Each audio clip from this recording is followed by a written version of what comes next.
I've said this my whole life. A great show is really dependent upon the crowd, not on the artist. The artist can play and sing the way they play and sing. Welcome back to Hollywood Bulletin. Today we're diving into the untold truth of Vince Gill, a man whose life and career are filled with success, heartbreak, and a few hidden tensions that many fans never knew existed. At 68 years old, Vince has lived the kind of life most musicians only dream about, filled with Grammy wins, timeless songs, and a reputation as one of country music's greatest voices. But behind the stage lights and calm demeanor lies a deeper, more complex story. Though admired as a peacemaker in an industry filled with egos and rivalries, Vince's journey has been shadowed by strained friendships, quiet confrontations, and personal struggles that few could imagine. So, who are the artists Vince has clashed with? And when the day comes, who might not be welcome at his farewell? Vince Gill's story begins in Norman, Oklahoma in 1957. Born into a family that appeared stable on the surface, but carried its share of emotional storms. His father, Stanley Gill, was a federal judge and part-time musician who recognized his son's musical gift, but struggled to express affection. His mother, Jareen, often balanced between her husband's strict expectations and Vince's sensitive heart. By his teenage years, Vince was already performing bluegrass in small venues with local bands like Mountain Smoke. Though the crowds were small and the pay modest, those early performances helped him sharpen his skills on guitar, fiddle, mandolin, banjo, and bass.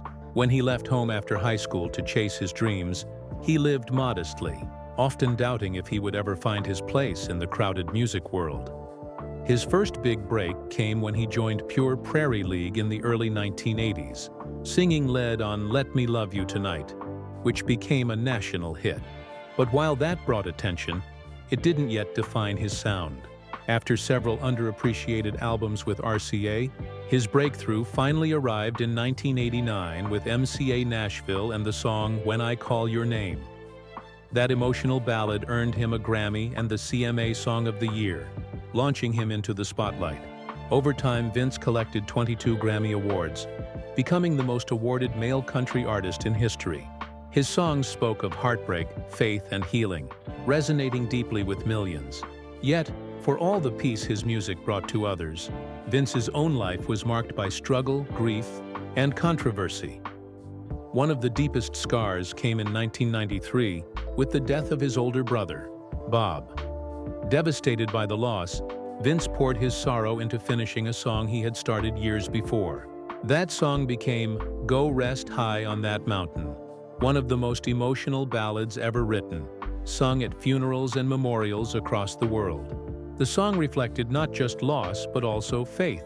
Vince's faith has always been one of compassion rather than judgment, welcoming everyone, including those often excluded by traditional circles.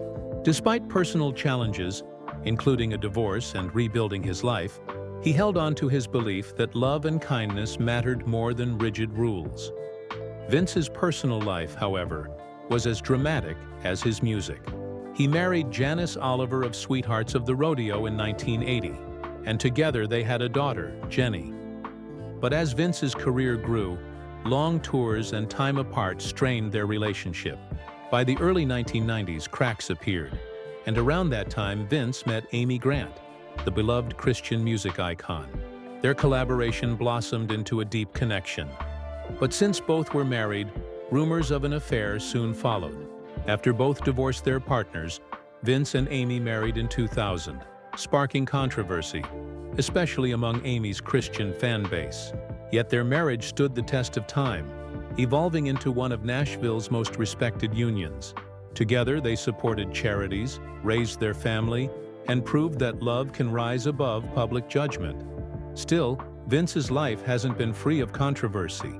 Known for his calm nature, he's also been unafraid to speak up when it mattered.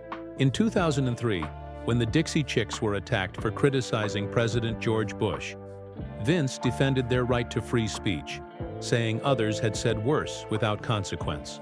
His words calmed a tense audience and reminded everyone that art should never be silenced.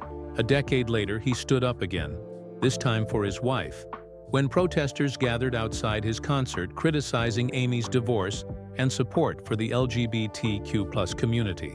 Instead of ignoring them, Vince walked straight up to confront them, saying, "I came out here to see what hate looked like." The moment went viral and became a symbol of his quiet strength.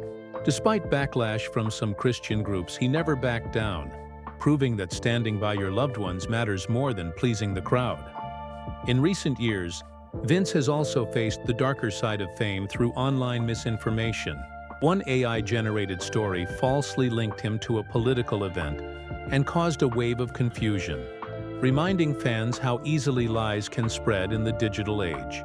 Though frustrating, Vince handled it with grace, showing once again his character and authenticity.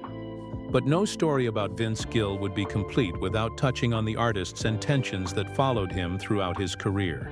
In the early 1990s, he was rumored to disapprove of Billy Ray Cyrus's hit Achy Breaky Heart, seeing it as a symbol of country music's shift toward commercial simplicity.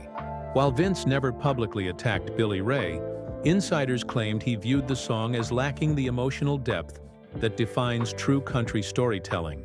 For Vince, country music wasn't about catchy hooks. It was about honesty and soul. Around the same time, another rumored tension brewed between Vince and Travis Tritt, a rebel rocker with a wild stage persona. Though nothing ever turned violent, reports of a cold, silent backstage exchange hinted at a deeper clash, one between Nashville's polished sound and the rough edge of outlaw country. Then came whispers about Garth Brooks. When Garth approached Vince about collaborating, rumor has it Vince declined, believing their musical styles didn't blend. Garth was grand and theatrical, while Vince valued emotional subtlety. To some, it seemed like stubbornness. To others, it was artistic integrity. Vince refused to compromise his sound, even for the biggest star in the world. Finally, there's Chris Christopherson, another country legend whose rugged, unpolished storytelling contrasted sharply with Vince's smooth and meticulous style. Their creative differences reflected a larger debate within country music itself, whether to embrace raw imperfection or refined precision. Though there was never open hostility, the unspoken distance between them symbolized the ongoing tug-of-war over the soul of country music. From humble beginnings to international fame, Vince Gill's story is one of grace, heartbreak, and courage. He's faced loss, criticism, and rumors, yet he continues to stand tall as a man of principle and faith. Through it all, he's remained authentic, a true craftsman who never let fame change his heart. And now, as fans look back on his incredible journey, one question still lingers. When that final farewell comes, who will Vince Gill truly want by his side, and who will he prefer to keep at a distance? Tell us what you think in the comments below. And if you enjoyed this story, make sure to subscribe to Hollywood Bulletin, hit the bell icon, and never miss another deep look into the real lives behind the legends of Hollywood and country music.